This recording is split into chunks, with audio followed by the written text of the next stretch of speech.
Hi friends, എല്ലാവർക്കും നമ്മുടെ പുതിയൊരു വീഡിയോയിലേക്ക് സ്വാഗതം. ഇന്ന് നമ്മൾ ചെയ്യുന്ന വീഡിയോ നമ്മുടെ പോളോന്റെ സെക്കൻഡ് പാർട്ടാണ്. അതായത് പോളോന്റെ പെർഫോമൻസ് എങ്ങനെയുണ്ടല്ലോ, 1000cc പോളോന്റെ പെർഫോമൻസ് എങ്ങനെയുണ്ടെന്നുള്ള വീഡിയോ ആണ് നമ്മളിന്ന് ചെയ്യുന്നത്. നമുക്കെല്ലാവർക്കും അറിയാവുന്ന പോലെ തന്നെ 1200cc പോളോ പെട്രോൾ വണ്ടിയാണ് ആദ്യം വന്നിരുന്നത്. ഇപ്പോൾ അത് 1000cc ആയിട്ട് അവർ കുറച്ചിട്ടുണ്ട്. മൈലേജ് കൂട്ടുക എന്നുള്ളതിന്റെ ഭാഗമായിട്ടാണ് അവരങ്ങനെ ഒരു തീരുമാനത്തിലേക്ക് എത്തിയിട്ടുണ്ടായിരുന്നത്. കാരണം 1200cc മൈലേജ് ഷോർട്ടാന്ന് പറഞ്ഞിട്ട് ഒരുപാട് കംപ്ലൈന്റുകളൊക്കെ ഉണ്ടായിരുന്നു പെട്രോൾ വണ്ടിക്ക്. അപ്പോൾ അതിന്റെ മൈലേജ് ഒന്ന് കറക്റ്റ് ആക്കുക എന്നുള്ള രീതിയിലാണ് 1000cc വണ്ടി കൊണ്ടുവന്നത്. അപ്പോൾ BHP എന്നൊരു കുറച്ചിട്ട് 85 BHP ഉണ്ട് വണ്ടിക്ക്. പക്ഷെ എന്നാൽ പോലും അത് 1000cc ചുരുങ്ങിയപ്പോൾ ചെറിയൊരു വ്യത്യാസം പെർഫോമൻസിൽ വന്നിട്ടുണ്ട്. നമുക്ക് 1500cc ഡീസൽ വണ്ടി ഇപ്പോഴും അവൈലബിൾ ആണ്. 2020 വരുമ്പോഴും അത് അവൈലബിൾ ആണ്. ഇപ്പോൾ നമ്മൾ ഓടിച്ചുകൊണ്ടിരിക്കുന്ന വണ്ടി പോളോന്റെ ബേസ് മോഡലാണ്.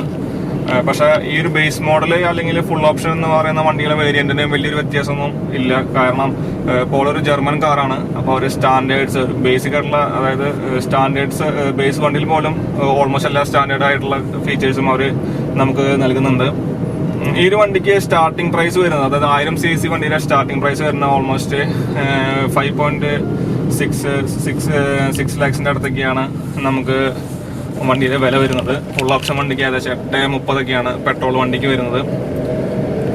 അപ്പോൾ നമുക്ക് കാര്യത്തിലേക്ക് അടക്കാം. നമ്മുടെ പെർഫോമൻസ് എന്ന് പറയുമ്പോൾ നമുക്ക് 999cc എന്ന് പറയുമ്പോൾ നമുക്കറിയാവുന്ന പോലെ തന്നെ അത് 3 സിലിണ്ടർ ആണ്. 3 സിലിണ്ടർ വണ്ടിക്കും 1000cc വണ്ടിയിൽ വലിക്കുക എന്ന് പറഞ്ഞാൽ കുറച്ച് ബുദ്ധിമുട്ടാണ്. അപ്പോൾ അതിന്റെ ചെറിയ മൈന്യൂട്ടായിട്ടുള്ള ചെറിയൊരു പോരായ്മ നമുക്ക് ഈ 1000cc വണ്ടി ഓടിക്കുമ്പോൾ കാണാനുണ്ട്.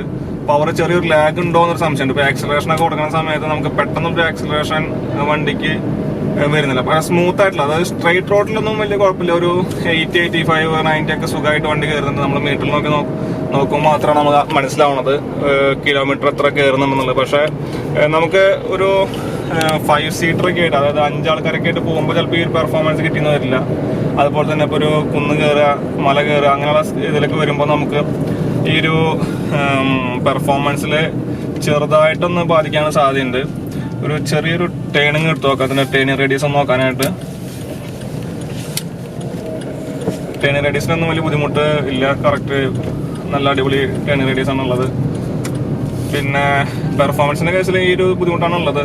ഇപ്പോൾ നമ്മൾ AC ഇട്ടിട്ടാണെങ്കിൽ പോലും AC ഇപ്പോൾ ഫുള്ളിലൊക്കെ ഇടുകയാണെങ്കിൽ കുഴപ്പമില്ല. നോർമൽ റോഡിൽ ഇപ്പോൾ ഹൈവേയിലൊക്കെ ആണെങ്കിൽ വലിയ കുഴപ്പമില്ല. ഒരു 80-85 ഒക്കെ സുഖമായിട്ട് കയറുന്നുണ്ട്. വലിയ ബുദ്ധിമുട്ടൊന്നും കാണാനില്ല. നമ്മൾ ഗിയർ ഇൻഡിക്കേഷൻ കാര്യങ്ങളൊക്കെ അവർ കാണിക്കുന്നുണ്ട് നമ്മുടെ മീറ്ററിൽ. സുഖമായിട്ട് വണ്ടി കയറി പോകുന്നുണ്ട്. പറയത്തക്ക ലാഗ് ഒന്നുമില്ല. പക്ഷെ എന്നാൽ പോലും ചെറിയൊരു ലാഗ് നമുക്ക് ഫീൽ ചെയ്യും. അത് വണ്ടി നിർത്തിയെടുക്കുമ്പോഴാണ് ഫീൽ ചെയ്യുന്നത്. റണ്ണിങ്ങിൽ നമുക്ക് വലിയൊരു ഫീലിംഗ് ഒന്നുമില്ല.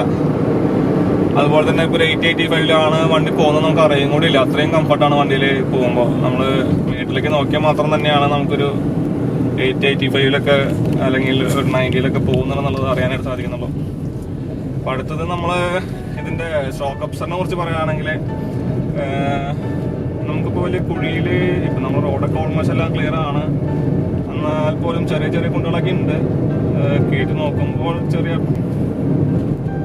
ഷോക്ക് അബ്സർ അത്യാവശ്യം നല്ല രീതിയിലൊക്കെ വർക്ക് ചെയ്യുന്ന ഷോക്ക് അബ്സറാണ്. നമുക്ക് ഉള്ളിലേക്ക് അധികം ബുദ്ധിമുട്ടൊന്നുമില്ല. സ്പീഡിൽ പോകുമ്പോൾ പോലും റോഡിന്റെ ഘടനയ്ക്കനുസരിച്ചൊക്കെ നമുക്ക് ഷോക്ക് അബ്സറാണ്. ഉള്ളിലേക്ക് വലിയ എഫക്ട് ചെയ്യുന്നില്ല. നമുക്ക് സുഖമായിട്ട് റൈഡിങ് കംഫർട്ടൊക്കെ ഉണ്ട്. അത്യാവശ്യം നല്ല റൈഡിങ് കംഫർട്ടൊക്കെ ഉണ്ട്. പിന്നെ AC പിന്നെ പറയണ്ട, നമുക്ക് പോളോനൊക്കെ സംബന്ധിച്ചിടത്തോളം AC ഒക്കെ വളരെ കംഫർട്ടാണ്. നമുക്ക് സാധാരണ വണ്ടീനൊക്കെ ഉപേക്ഷിച്ച് AC ഭയങ്കര കൂളിംഗ് ആണ്. ബാക്കിയുള്ള എനിക്ക് തോന്നുന്നു ഫോർഡ് ഫിഗൊക്കെയാണെന്ന് തോന്നുന്നു പെട്ടെന്നൊരു തണുപ്പ് പെട്ടെന്ന് കൂളാവുന്ന ഒരു വണ്ടി. അതുപോലെ തന്നെ നമുക്ക് പോളോയിലും AC ഇട്ടപ്പോൾ ഒരു ആഴ്ച 4-5 സെക്കൻഡ് കഴിഞ്ഞപ്പോൾ തന്നെ നമുക്ക് തണുപ്പ് ഉള്ളിലേക്ക് എടുക്കുന്നുണ്ട്. ഒരു തിരിക്കാനായിട്ട് ഒരു യൂട്ടേൺ കൂടെ എടുക്കാനുള്ള ഒരു സ്ഥലം കിട്ടിയിട്ടുണ്ട്. നമുക്കൊന്ന് ഒന്നുകൂടിയും ടേണിങ് റേഡിയസ് ഒന്ന് നോക്കാം.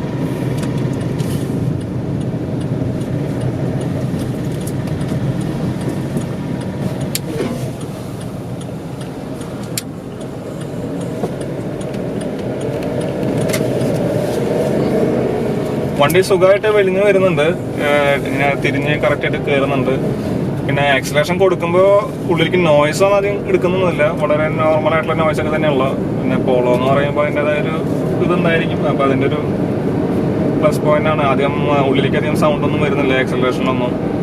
ഈ ഒരു പോളോയില് കംഫർട്ടായിട്ട് നമുക്ക് യാത്ര ചെയ്യാനായിട്ട് 4 ആൾക്കാർക്കാണ് കംഫർട്ടായിട്ട് യാത്ര ചെയ്യാൻ സാധിക്കുക.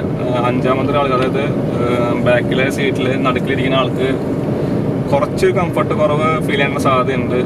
സീറ്റ് വലിയ സീറ്റ് അല്ലാതല്ല, എനിക്ക് തോന്നുന്നു സ്വിഫ്റ്റിലെയും പോളോൻ്റെയൊക്കെ സീറ്റിന്റെ ലെങ്ത് ഒക്കെ ഏകദേശം സെയിം ആണ്. പക്ഷെ അതിന്റെ സെന്ററിൽ നമുക്കൊരു ഫ്ലോറിന്റെ ഒരു ഹൈറ്റ് വരുന്നുണ്ട്. അത് ആ ഒരു ഹൈറ്റ് ചിലപ്പോൾ നടുക്കിലിരിക്കുന്ന ആൾക്കൊരു ബുദ്ധിമുട്ടായിട്ട് ഫീൽ ചെയ്യാൻ സാധ്യതയുണ്ട്. അതുപോലെ തന്നെ നമുക്ക് ബാക്ക് സീറ്റിലെ 2 സൈഡിലിരിക്കുന്ന ആളുകൾക്ക് വളരെ കംഫർട്ടായിട്ട് ഇരിക്കാനായിട്ട് ആ സീറ്റിന്റെ ഒരു ലെവൽ, അതിന്റെ ഡിസൈൻ ചെയ്തിരിക്കുന്നത് കുറച്ച് കുഴിയിൽ ഇറങ്ങിയിട്ടുള്ള പോലെയാണ്. അപ്പോൾ ആ ഒരു ഡിസൈനും ചിലപ്പോൾ നടുക്കിലിരിക്കുന്ന ആൾക്ക് ബുദ്ധിമുട്ടാകാൻ സാധ്യതയുണ്ട്. പിന്നെ ഡ്രൈവർ സീറ്റിലും എനിക്ക് തോന്നുന്നു കോ ഡ്രൈവർ സീറ്റിലൊന്നും തൈ സപ്പോർട്ടിന് വലിയൊരു ബുദ്ധിമുട്ട് കാണാനില്ല. ഇപ്പം നമുക്കൊക്കെ കാണുന്ന പോലെ തൈ സപ്പോർട്ടിൽ വലിയ ബുദ്ധിമുട്ടൊന്നും കാണാനില്ല. പക്ഷെ ബാക്കിൽ തൈ സപ്പോർട്ട് ചിലപ്പോൾ ചെറുതായിട്ട് കുറയാൻ സാധ്യതയുണ്ട്. അത് സീറ്റ് നമ്മുടെ കാൽമുട്ട് ഫ്രണ്ട് സീറ്റിൽ ഇരിക്കാതിരിക്കാനായിട്ട് അവർ തൈ സപ്പോർട്ട് ചെറുതായിട്ടൊന്ന് കുറച്ചിട്ടുണ്ടോ എന്നൊരു സംശയമുണ്ട്. പക്ഷെ എന്നാലും വലിയ കുഴപ്പമില്ല. കംഫർട്ടായിട്ടൊക്കെ യാത്ര ചെയ്യാനായിട്ട് നമ്മളിപ്പോൾ ഈ പറഞ്ഞ പോലെ വലിയൊരു ബുദ്ധിമുട്ടായിട്ടൊക്കെ യാത്ര ചെയ്യാൻ സാധിക്കും. പക്ഷെ നമ്മൾ ബാക്കിയുള്ള മാരുതിയിലും അല്ലെങ്കിൽ വേറെ വണ്ടിയിലൊക്കെ ശ്രദ്ധിക്കുമ്പോൾ ആ ഒരു കംഫർട്ട് ചിലപ്പോൾ ഇതിൽ ഫീൽ ചെയ്യണമെന്നില്ല. ആ ഒരു ബുദ്ധിമുട്ട് മാത്രമല്ല. പക്ഷെ 4 ആൾക്ക് യാത്ര ചെയ്യാനാണെങ്കിൽ അടിപൊളി വണ്ടിയാണ് പോളോ. നമുക്കിങ്ങനെ കയറ്റം കയറ്റി നോക്കാം. ഇങ്ങനെ ഈ പറഞ്ഞ പോലെ നമുക്കൊരു കുന്നൊക്കെ കയറുമ്പോൾ എങ്ങനെയാണ് ഈ 1 ലിറ്റർ പ്രതികരിക്കണേ എന്നുള്ളത്, 1 ലിറ്റർ എൻജിൻ പ്രതികരിക്കണേ എന്നുള്ളത് നമുക്ക് നോക്കാം. ഓക്കെ, അപ്പോൾ ഞാനിപ്പോൾ ഇവിടെ നിർത്തിയെടുക്കുകയാണ്. റണ്ണിങ്ങിലല്ല, നിർത്തിയിട്ടാണ് എടുക്കുന്നത്. ചെറിയൊരു കയറ്റാണ്. നോക്കാം എങ്ങനെയാണത് വണ്ടി കയറുന്നത് എന്നുള്ളത്.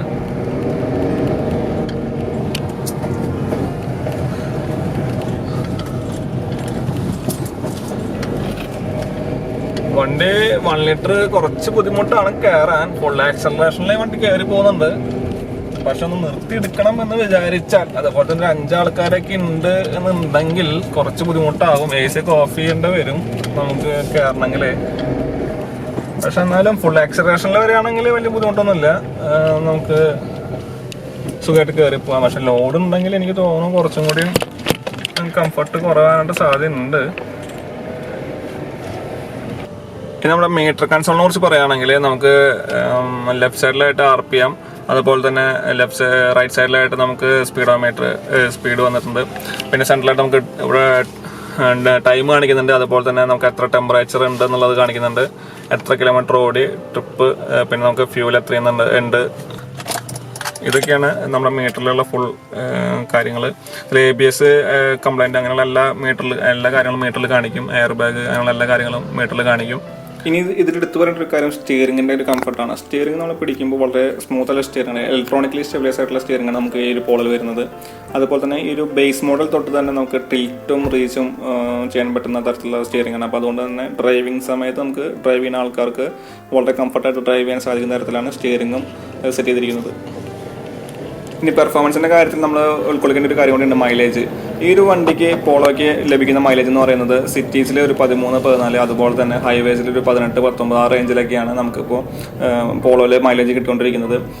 അതുപോലെ തന്നെ ഈ ഒരു പോളോ മേടിക്കാനായിട്ട് താല്പര്യമുള്ള ആൾക്കാർ, അതായത് മേടിക്കാൻ താല്പര്യമുള്ള ആൾക്കാർ പെർഫോമൻസ് ഓറിയൻറ്റഡ് ആയിട്ട് നോക്കുകയാണെങ്കിൽ പോളോ GT വരുന്നുണ്ട്, 1.2 ലിറ്റർ GT വരുന്നുണ്ട്. അതിലേക്ക് പോവുക. അല്ലെങ്കിൽ ഡീസൽ വണ്ടി 1.5 ഡീസൽ വണ്ടി സെലക്ട് ചെയ്യാൻ ശ്രദ്ധിക്കുക. അല്ലെങ്കിൽ നോർമൽ നമുക്കൊരു പ്രീമിയം സേഫ്റ്റി ആയിട്ടുള്ള ഒരു ഹാച്ച് ബാക്ക് ആണ് വേണ്ടതെന്നെങ്കിൽ 1 ലിറ്റർ പോളോ ധൈര്യമായിട്ട് മേടിക്കാം. പെർഫോമൻസിന് ഇഷ്യൂസ് ഉണ്ടായിട്ടല്ല, പക്ഷേ ചെറിയൊരു ലാഗ് 1 ലിറ്റർ പോളോയിൽ കാണാനുണ്ട്. ആരെങ്കിലും ഈ ഒരു വീഡിയോ കാണുന്ന ആരെങ്കിലും പോളോ ഉപയോഗിക്കുന്നുണ്ടെങ്കിൽ, 1 ലിറ്റർ ഉപയോഗിക്കുന്നുണ്ടെങ്കിൽ അവരുടെ ഒരു എക്സ്പീരിയൻസ് കൂടി ഈ ഒരു വീഡിയോ താഴെ കമൻറ്റ് ബോക്സിൽ ഇടുക. അപ്പോൾ അത് പോളോ വാങ്ങിക്കാൻ താല്പര്യമുള്ള ആൾക്കാർക്ക് അതൊരു സഹായപ്രദമായിരിക്കും. അപ്പോൾ ഒരു വീഡിയോ ഇവിടെ വൈൻഡപ്പ് ചെയ്യാണ്. അപ്പോൾ ഈ ഒരു വീഡിയോ ഇഷ്ടപ്പെട്ടത് എന്ന് കരുതുന്നു. ഇഷ്ടപ്പെട്ട ലൈക്ക് ചെയ്യുക, ഷെയർ ചെയ്യുക, അതുപോലെ തന്നെ കമൻറ്റ് ചെയ്യുക. പുതിയൊരു വീഡിയോയുമായി കാണുന്നവരെല്ലാവർക്കും ബൈ.